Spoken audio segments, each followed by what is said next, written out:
Hello and welcome to the newest episode of the podcast. This is Follow Me episode 2, and today we're going to be talking about sexuality and gender and what those things really mean, and what I suppose the importance of it is when we consider how these will affect people in their mental health, and maybe how we can approach this subject in a way that's a little bit more understanding and try to see things from maybe a view that we're almost ingrained to not see. So when I say that, what I mean is that there are a certain amount of expectations and societal things, I suppose, concepts and things like that we think about when we talk about gender and sexuality. For example, gender has always been considered something that is,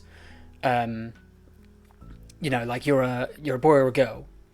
And now we're realizing that there's maybe some nuances to that aren't quite the same, like they might be a bit different.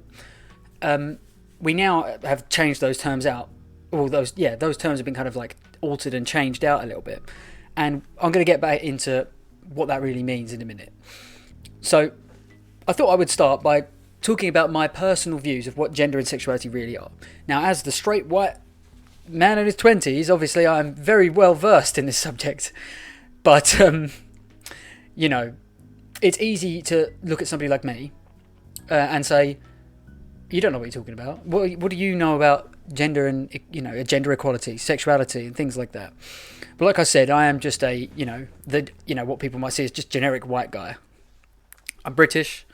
I come from a relatively quote-unquote normal family, and I identify as being straight. I identify as being male, or a man specifically. It's obvious that I'm male because I'm genetically a male, but I consider myself to be a man. So where I would lie in that is that I personally see myself as a man, but I wouldn't necessarily put myself right on the very masculine side of of gender, I suppose. Not sexuality. Sexuality's a bit different. So gender is how you feel about yourself, yes? So how do I identify in my own in my own mind? How do I identify in terms of masculinity and femininity? Or is that the right word? I think that's the right word. So I wouldn't consider myself a traditionally masculine person, as we have established in our society. Masculinity can vary depending on cultures and things like that. In some cultures it's considered manly to have long hair, whereas in other cultures it's considered feminine to have long hair. As we've gotten into our current time, cultures have moved together, and the idea of what one person considers to be masculine and another person considers to be masculine has changed very dramatically. I'm in my late 20s. I grew up in the 90s. In the 90s, there was, I suppose, a bit of a movement towards the whole, hey, we can kind of do a little bit different. We can be different if we want to be. Obviously, there's been movements like that in every decade, every generation, of course. But I remember specifically certain things like growing up and men having long hair, and it moved away from the association of something like, oh, they're just a hippie, like there maybe have been in decades before that, and now it's more of a kind of just, I remember questioning, like, why has that man got long hair? And people saying he can have long hair if he wants to, and that was like something that was maybe a newer concept that became more regular. Nowadays, this very specific instance of how long your hair has been is very, very distanced from the idea of what femininity and masculinity is. I consider myself, I've had long hair in the past, and now I decided to have short hair, not because I feel like I'm more of a man than I was before, but just because it was convenient for me to have short hair, and it just is the way that I felt. It's the way that I wanted to, and that's the way it is. This is, obviously just one example of how things that we perceive have changed. One example a friend of mine gave to me years ago was that pink is a harder colour than blue. So why is it that people think pink is a blue? Pink is a blue. Pink is a feminine colour. It's just a cultural thing. It's just the way that we've adopted things. If I like the colour pink and I wear pink a lot, does that mean that I'm less masculine? No, of course not. It doesn't make any difference to the way that I perceive myself at all. And a lot of people have taken that on. I remember when I was younger, another example was when I was younger, is it was a bit of a trend for men to start wearing kind of light pink shirts, almost as a display of masculinity. To say, hey, I'm wearing a pink shirt because I am so masculine. I don't need to look like, I don't need to wear a certain colour. I can wear pink and I can say, yeah, and I'm comfortable with that, and that makes me more masculine. But really, I suppose that maybe that did contribute towards this, slightly towards the idea of, hey, maybe these things don't really matter when it comes down to who you identify as, what kind of gender you identify as. Sorry, I keep doing that. I'll try and move this slowly away. I myself, like I said, I consider myself a man, but not quite as far over as maybe some men do consider themselves to be. I learned at one point there's a bit of a kind of scale. So, you could have like a grid, like a chart going across and a chart going down. And when, if you've got, say, gay and straight and female and male, or feminine and masculine on each side, I'd put myself, closer to being a male, a masculine. Sorry, I might mix those terms up a little bit, but I apologise. That isn't actually what I mean. I am male, obviously, but I will, I put myself quite far into being masculine, but I have feminine traits. I'm okay with being emotional. I'm okay with being down to, freely expressing how I feel, which isn't considered to be a masculine trait. But I'm okay with that. I'm okay with crying in certain situations. I'm okay with, feeling. I feel quite deeply about certain things. I'm very passionate about certain things that maybe I consider more feminine. And also, I consider myself straight. I'm just straight. I don't have any sexual orientation towards men in any way. But I do understand when a man might be considered attractive. So maybe that deducts me some points away from being straight. These things are obviously just however you would feel about them at any time. That could change throughout your life. It could, you might feel like it never changes. It's all completely a personal preference. Nobody can ever tell you anything. If somebody were to come to me and say, I identify right up in this corner, I'm straight and I'm a man and I'm right at the end, I'm the manliest man you'll ever meet, I'm the straightest man you'll ever meet, and I put myself a little bit lower and a little bit further, maybe a little bit further towards the feminine side, that doesn't make me any less to say that I identify in a certain way. This is just it's a semantic thing really that needs to be measured in any way. That's where I personally feel about it. But obviously, I'm coming from the guise of somebody who is a straight white male. So I'm not as versed in having to deal with what it's like to be away from the minority in that sense. So I'm very much in the majority. As much as I might think, people in society might think that, all the non-binary people, they're everywhere nowadays. They're not really. Not from my experience. I do know people who identify in various different ways, but they are definitely in the minority, and therefore they have to deal with certain things very differently, and that can cause a lot of issues in their lives. It's quite difficult for people to go against the norm, or what's considered normal, in loads of different ways. Your gender is maybe a more newly explored, a newly accepted or starting to be accepted concept, or then maybe sexuality. So there's a lot of misunderstandings from people when they talk about when we talk about the subject of gender and sexuality.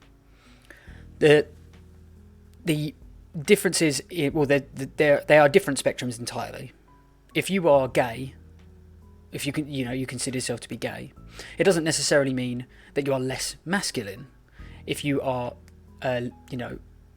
bisexual, it doesn't mean you're a bit of a man and a bit of a woman. It doesn't work that way. It's completely different. They're two independent things that work completely differently. That's why I suppose there's that kind of scale, like I mentioned, where you could kind of plot yourself rather than being assigned a very specific, it clicks over, you're either bi and a man and a female, or you're bi and this, when you're bi and a female. It doesn't work that way. It's a very sliding thing, from what I understand of it, at least. So, I mean, there might be people who disagree with me who even identify in that space. They might say, no, I'm a transgender person, and no, I don't believe that if you're a transgender person, you can also be gay. I mean, they might believe that. I'm not sure. I haven't come across anybody like that right now, but, it's possible. So one of the biggest aspects of gender specifically is that there's a difference between being male and being a man, and there's a difference between being female and being a girl. Man, men, and woman, and these terms, girl, they're all constructs of language, ways in which we use these ways to identify different people. So if I see a female person on the street and I can identify them as, or for example, if I'm referring to somebody that I know to somebody who doesn't know this person, I can say, oh, she is this person. Her name is this. You immediately know more information. So you can say, I immediately know, oh, this person is a girl, and this is their name, without saying they're a girl and this is who they are. This is their name. It's convenient for us to use these terms when we're referring to people, but what we're really kind of maybe glossing over the fact is that it maybe isn't actually that important. I think that this is the thing that people really get upset about, which is the idea that whether or not you're a boy or a girl isn't actually that important to the conversation, because it by identifying people as male and female creates this kind of background information that we have access to make assumptions about people. So if I have an opinion about what girls should be like, when somebody's describing the behaviour of a girl that somebody knows, say a stranger, they're describing their behaviour, they've identified them as a girl, and I can then say, I can then make a determination of how I believe that they are really acting based on these assumptions. This is it can be quite complicated, I suppose, but generally speaking, we all have assumptions based on how we have perceived things in the past. And being a girl, or being a boy, or being anything, creates a certain amount of assumptions. Whereas what comes with those assumptions is things that we have also tacked on to the idea of what it is to be a boy or a girl, or anything on anything on the scale. So if somebody is someone who is a girl, they probably like pink stuff and fairies and princesses, when they're young and they grow up, and they like certain music and things like that. And we all know that doesn't really matter. We all know, well, I suppose I say we all know, I would like to think that we all know that if a boy wants to play with a doll, it's not the end of the world. It doesn't mean anything to them, because, like I said earlier, you can identify as a very manly man and also still be gay. So there's no real repercussions of enjoying certain things in life, when it comes to your sexuality. It also doesn't, even if it did, it maybe, if the only problem that really gets in the way there is the way that we treat those people. If you used to say, oh, I really hope my child doesn't grow up to be gay because they're going to have a lot of problems in life. Well, the problem, from my point of view, isn't that your child has ended up being gay. It's the fact that it will cause grief from other people. Avoiding avoiding being gay in any way, or being anything like that, wouldn't change. It doesn't change the way society deals with these people. It just prevents that thing from happening, which doesn't solve the problem. It doesn't make anything different. So what do we do? I suppose we have to make changes in the way that we view these things in society. There's something that comes up quite commonly when I talk about this with people who haven't quite grasped the idea of different genders, but they maybe have already grasped the idea of people being having different sexual orientations. For example, a man saying, "I've got nothing wrong with gay people, but this whole 'I'm not a man' is ridiculous." So they tack on this. I have an understanding of what people are like. I'm clued in with what sexuality is. But if you're trying to tell me that you're not a man anymore, like you're something in between, and none of those things, that doesn't make any sense to me. Well, obviously, what's happened there is they've crossed over the two things and assumed that they are a part of one thing, but they're not. They're two completely separate things. They're about an identity, but one of them is about how I identify with myself, and the other one is how I feel sexually about other people. And that is completely different, right? Like, why does that make any difference at all? It's like saying that the way I feel about myself about any subject means that I would feel that way about anything, like anybody else. So like, I feel, insecure about the way I can do a subject, like I can learn a subject. So that must mean everybody else does. That's ridiculous. That doesn't mean anything. Or I feel like you wouldn't be able to do something because I feel like I wouldn't be able to do something. We all know that that's not true. So when we divide the subject of gender and sexuality, then it creates a bit of a different approach. But people haven't quite grasped that yet, because it's taken a long time for society to accept different sexualities as a thing. And there's still a ton of people who don't accept those differences. Oh, I've just seen Twisted's coming to the chat. Thank you so much for joining. So, why would I bring this up? Why would I bring up the way that people approach these things?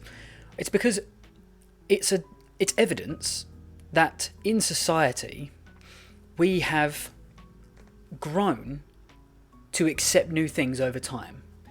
And it takes a lot of movement, and it takes a lot of awareness to make these things happen. So when people have come to terms with being gay, or if someone's gay, someone's bisexual, or anything like that, they can come to terms with the fact that that is just a part of life. People can be like that. And just because you don't personally feel like that doesn't mean that it's impossible for other people. A lot of us know that now. But what we don't know is that you can decide not to be a man or a woman if you don't want to be. People have been discussing the issue of the subject of transgender people, for a long time now. We've talked about, sex changes and things like that, and maybe people have taken that on board as being a bit more of an acceptable subject.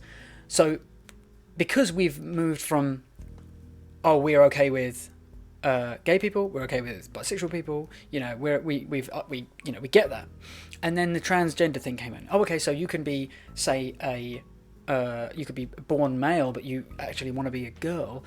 Okay, well then, you can just make the jump. You can flip the switch. We've accepted that. But what we really, the issue here now, the same thing with some aspects of sexuality, is that instead of sexuality being like you're gay, you're bisexual, or you're straight, and there's a flick, you can flick the, people are set to a certain thing, or they flick them to a certain thing, or whatever people want to believe. We believed that gender worked in this flipped switch. So we can see that if somebody then challenges that idea within society, it becomes difficult for people to understand. It becomes difficult for people to listen to, because they look at that and they think, wait a minute, no, that's not what I was raised to believe. That's not what we have determined. And it goes again, and people will say it doesn't make sense. Because as much as we've come to grips with the idea that you can be attracted to different people, and you can have a different orientation towards different people, whether female, male, or anything else, it's difficult for us to challenge the idea that you don't have to identify as a man or a woman, because people will always attach those concepts to biology. They'll say the first argument is always, in any conversation I've had, the first argument is you're either born a man or you're born a woman. That's it. There is no in between. Which I would like to inform everybody right now, no one is arguing with that. I really want to stress this. I've never met somebody who is non-binary, trans, or anything like that who has ever denied that they were born with certain genitalia. It is not an issue. People don't think that. Well, at least in my experience, people have not had that thing. No, I don't believe that anybody is really in that much denial.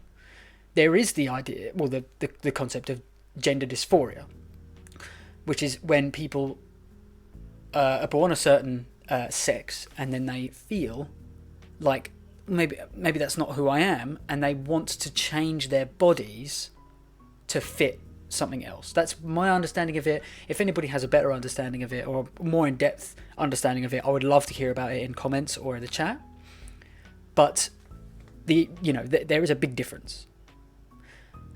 So when we talk about these things, we see this flip switch concept of being male and female being challenged, because people think, no, biology prevents you from being able to do that. You can't deny anything like that. But what's really happening, from what I understand, and again, it's just something I really want to hear about from anybody, is that you don't have to be male and a man, or male and want to be a girl. Because girl, like we said earlier on, girl, man, he, she, these are constructs used to identify people quicker, conveniently, for any amount of reasons. We might have had reasons in the past for needing to, point people in the direction of, you're a female, so therefore you are, treated this way. You're a male, so you're treated this way by society. We're taking that concept from the bottom now and saying, actually, why does any of that really matter? We should all be equal, right? So if we're all equal, then it doesn't matter whether or not we are we identify as a man or a woman. The only real difference is that women can birth children. Well, sorry, females can birth children. Males can't. That's the only real biological difference, apart from other, chromosomes and other things that obviously are going to make us physically different, physically different, biologically different.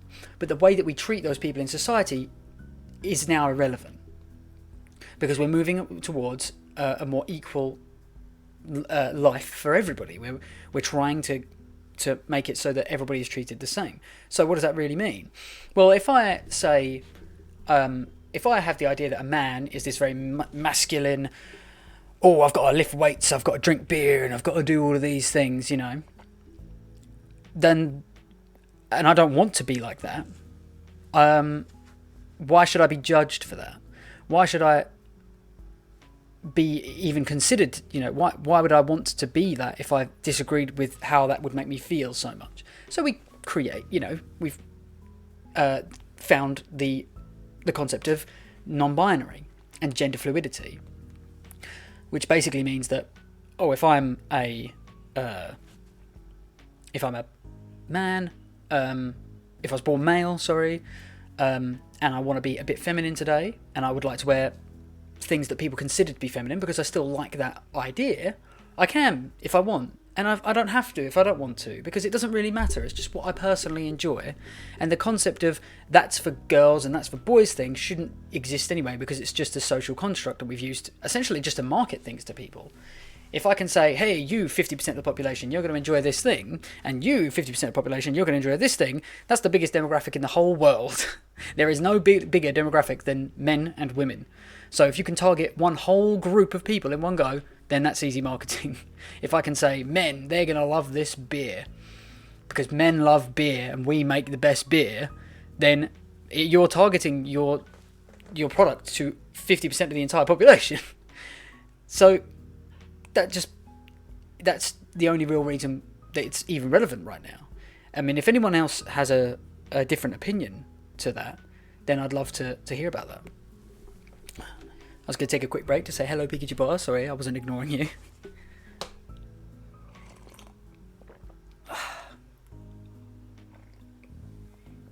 Right. So, we're moving away from this idea. We're moving away from the idea of challenging,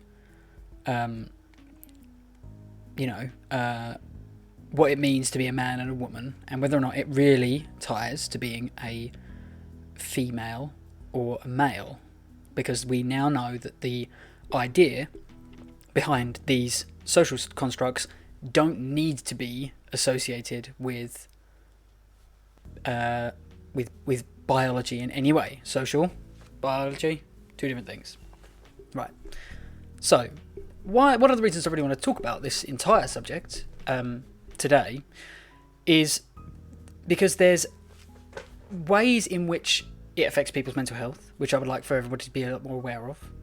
And the idea of challenging it in society is a massive part of helping people in their struggles.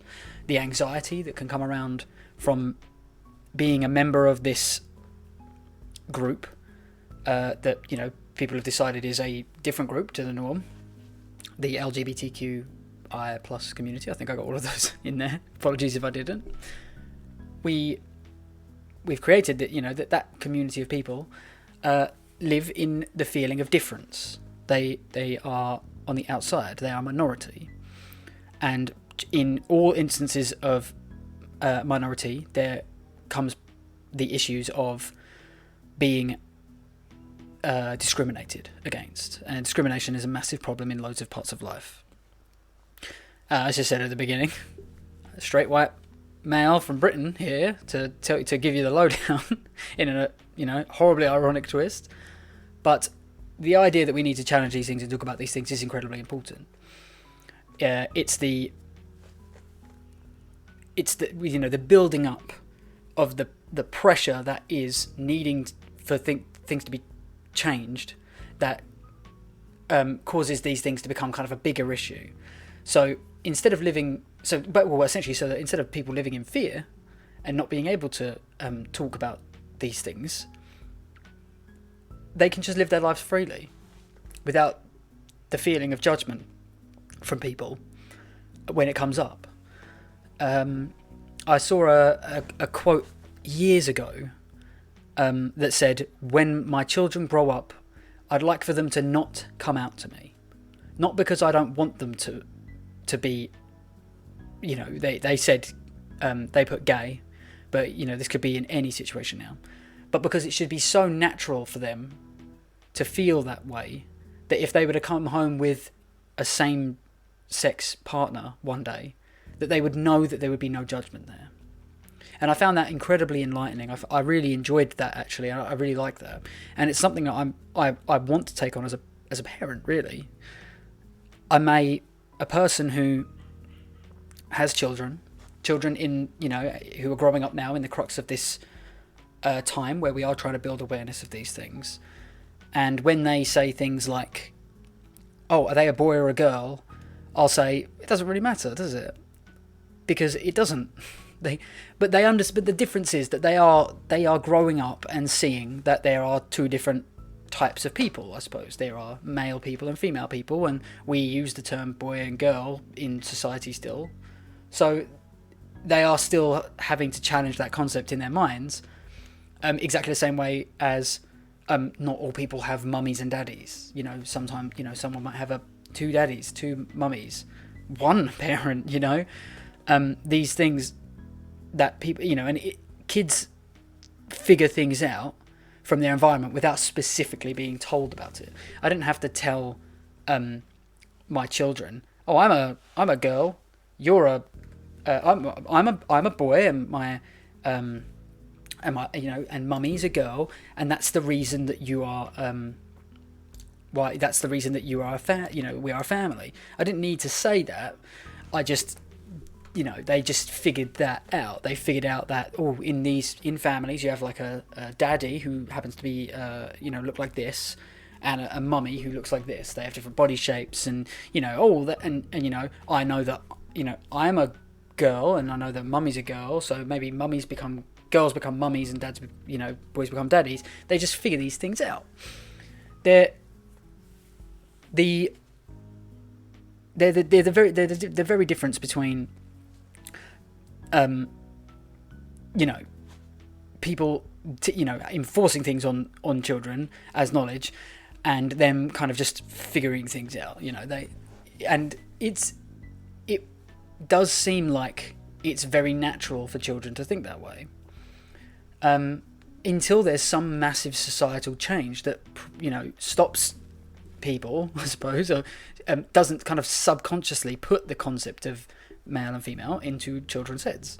So if I go to the section where there's all in a toy shop with all the Barbies and all the fairies and all the princesses and everything's pink, they're gonna go, okay, character that looks like mummy, character with the same body shape as mummy, character with the same body shape as mummy, this colour. And then I go over here, monsters, action men that look like daddy, of course, and other, blue and boy related things. They will figure out that maybe these things are for girls and these things are for boys, and maybe they'll figure out, oh hey, like that's the way that life is. There's mummies and daddies, and there's boys and girls, and until there's a massive change in that department, we won't really see the end of this. And essentially that means that we will continue to see these things come up as things that we need to discuss with children. There's also the idea... Oh, sorry, I just seen Silver coming in. Thank you so much for joining.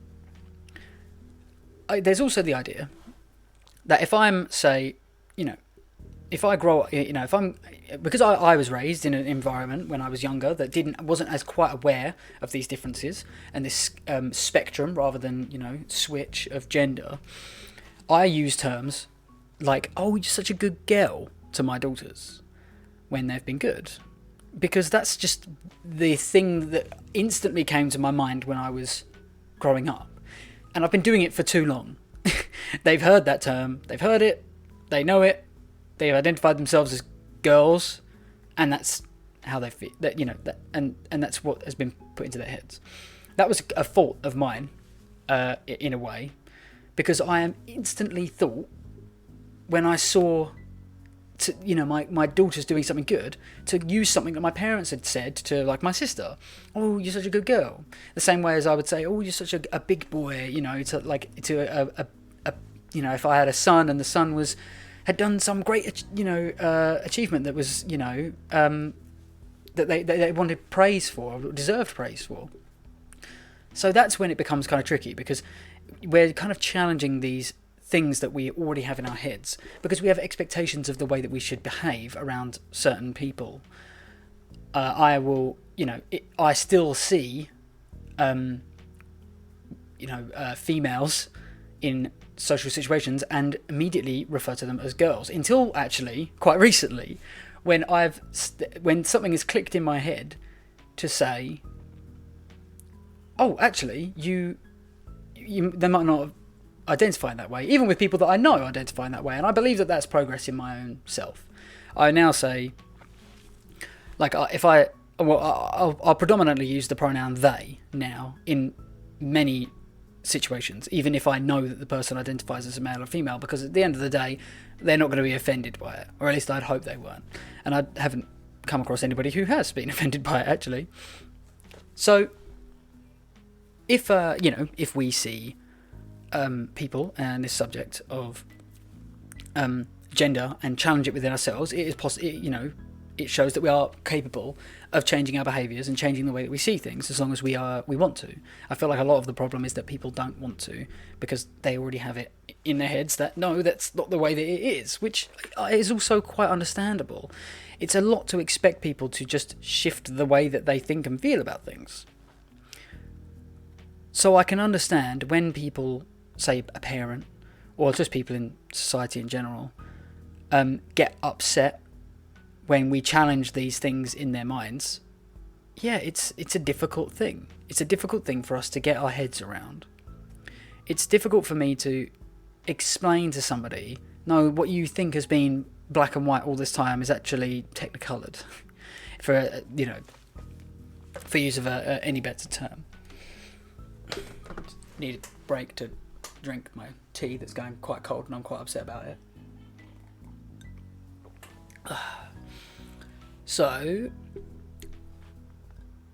how can we make any change if people don't want to change? If people want to keep considering, and I look at parenthood in a certain way. One, because generally speaking, this is how these things are,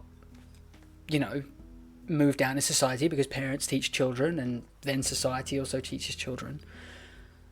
But because there's obviously an innate attachment towards parenthood, biology, children, those kind of things. We all know how it works. So, parents have a particular role here to play, I think. And if they don't want to change it, then it might not change. It might not be any different. The idea that, anybody's trying to take away people's ability to identify as a man or a woman is also kind of, in my opinion, quite ridiculous. I don't think anybody is doing that. Because like I said, they're still on the scale, they're still on the spectrum. Being a man is still a perfectly viable form of gender identification. There's no reason to get rid of it. There's no reason to challenge it in any way. Nobody's trying to force you to be gender fluid, just the same as how nobody was ever forcing you to try and be homosexual back when we had such a big problem with accepting homosexuality as a thing in society. We're not doing that. The idea that it's not natural is also very challengeable, but it's just the way that people feel. Like I mentioned earlier on, in different cultures, the ideas of what are masculine and feminine vary wildly to other cultures. So, that idea of it's going against nature, it's going against what's natural, can be debated. It can be debated very easily, and it is being debated. And then that's when you get into the realm of fact. People will think, no, it's natural, therefore it's fact, when actually they're seeing it through this lens that society has equipped them that says, no, what you believe is natural is natural to you, but what other people believe is natural is a different thing, because they have their own lens of viewing different situations and the way they feel about things and the way that other people present themselves.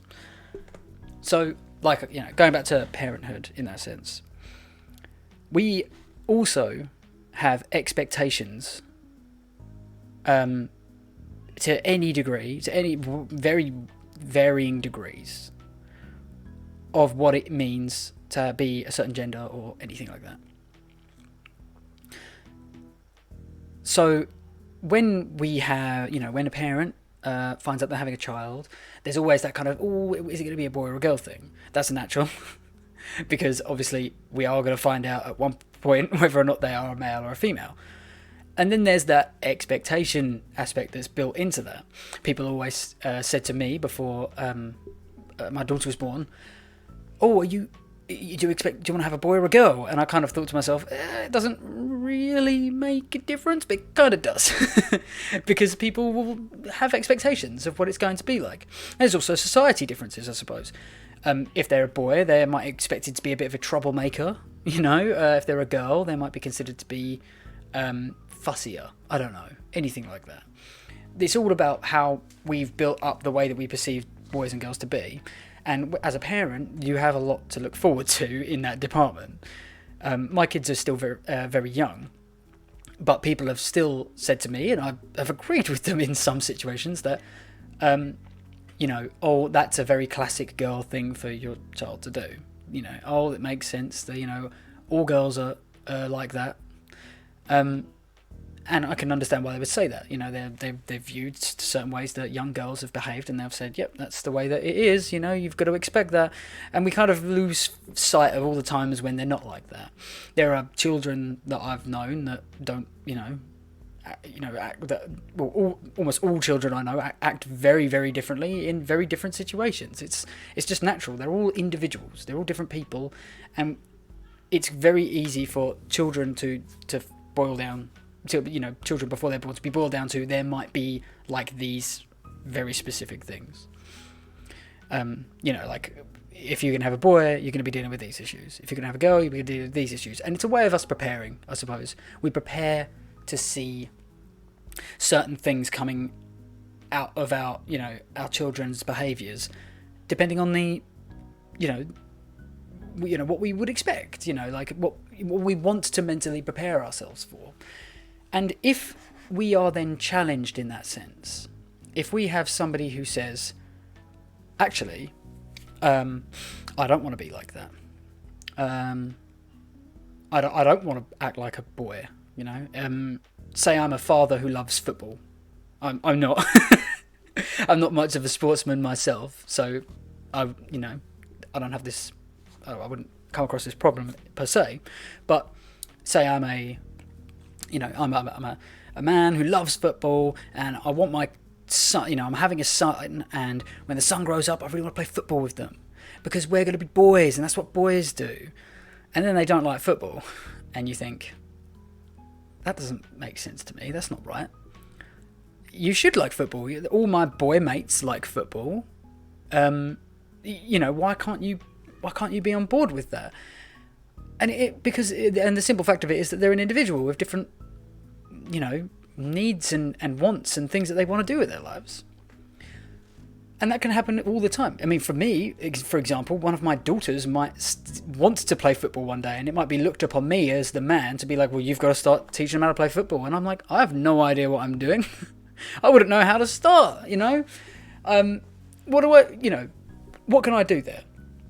How would I deal with that situation? Well, it'd be going against my expectations as a parent, I suppose, because I had the expectation that I would never have to deal with that because I have young girls. When really, it could happen. You never know. But when it comes down to, so that's one aspect of gender roles that is challenged in parents. But we kind of look at that and go, well, that's just one thing. But if they're if they were born a male and they want to do loads of female things and they don't even identify as being a boy anymore, then what happens to my little boy? What happens to my young child, who I thought would had these expectations for? What does happen to them? Well, nothing. Nothing happens to them. Not really. They're still the same person they were always going to be. There's no real difference. The only thing that's changed is that expectations have been challenged. And when expectations get challenged, it can be difficult to deal with in all situations. There's a concept within lots of different types of therapy, but I'm going to talk about CBT quickly, which is cognitive behavioural therapy. There's this thing called the schema, and the schema actually works. It's actually a term that's not just in therapy, but it's in loads of things. If I have a physical schema around something, it means that I have an expectation of what that physical object is going to act like in my environment based on my previous experiences. So if I pick this mug up, I expect it to be this weight because I've picked up loads of mugs with this amount of liquid in it before, and they all weighed that amount, and when I go to pick it up, I treat it as such. When it comes down to cognitive behavioural therapy, and I'm not an expert in this field at all, it's not anything I've studied, but I'm quite interested in it, and I really like this concept for explaining certain expectations in our lives. When for example, if I was to take another physical example, how many times have you ever gone to pick up a box that you looked at and thought, oh, that's going to be really heavy, and then when you picked it up, oh, it was empty. I didn't know because I couldn't see inside of it, and it's challenged my expectations, and it was different to what I thought it was going to be. I went in with a certain amount of force and expectation, and they weren't met in the same way, and that felt kind of jarring. That kind of felt weird. We do that with things in our lives all the time when it comes to our things that create like an emotional reaction within us. So if I have an expectation of how somebody's going to live their life, or how someone's going to behave, and then I'm challenged in that sense, the schema in my mind is challenged, and it creates this weird phenomenon where it feels uncomfortable, and it feels different, and it feels weird. So what do we do to get around that? Well, what we really need to do, I suppose, is to be open to the ideas of every possibility happening, but that is very difficult. We couldn't possibly live our lives, just by deciding I'm never gonna have any expectations, and I'll never be disappointed. It's very difficult to live life like that, because we use that mechanism for good reasons. For example, the way that we socialize with people. If I have an expectation that, this joke isn't going to land with this crowd, and I don't tell it, I save myself the embarrassment or the judgment of other people by not telling it. Exactly the same as when I do tell a joke, that, if I was to tell a joke in a crowd and I think it's going to land and then it doesn't, it feels horrible. It feels weird. So we use this expectation mechanism to deal with things in life. So maybe being aware of it is enough. Maybe us just thinking about the way that we consider things, as normal. Maybe that, being a bit more open to the idea that we'll be wrong and then that's okay can make a difference. If I just take that basis on its own and think to myself, my children might not turn out the way that I think they're going to, but that's okay. It doesn't mean that I'm going to be okay when they are different to the way I expect them to be. It doesn't mean that I am going to just accept everything that ever happens in their lives. But it does at least, prepare me for the idea that I am going to be disappointed, or I am going to feel challenged in some ways. And then I suppose that gives me a basis to jump off and work on it. So if I say my children might end up being gay one day, I might have that thing in my head that goes, but there's that problem in society, I hope they don't get bullied for this or anything like that, which is totally reasonable things to worry about. At least I can then say, but that is who they are. And if anything else comes up from that, we can deal with it. And it means that I'm not trying to force anyone to be any different. I think that that's the real issue here. In society, when we talk about subjects like gender and sexuality, it's really easy for us to say, they're trying to change the way I think about things. They're trying to change the way I feel about things. When actually nothing's really been taken away. We're just having a better understanding of the ways in which we deal with things and the way that we expect people to be. When we look at it in counselling, we use this, I suppose our skills to treat people exactly who they are and to understand them as a person, rather than what we believe they should be, or have an expectation of who they're going to be based on what they look like or the way they present or the way they talk. It's important for therapists to do that, and I almost hope to be challenged in that department.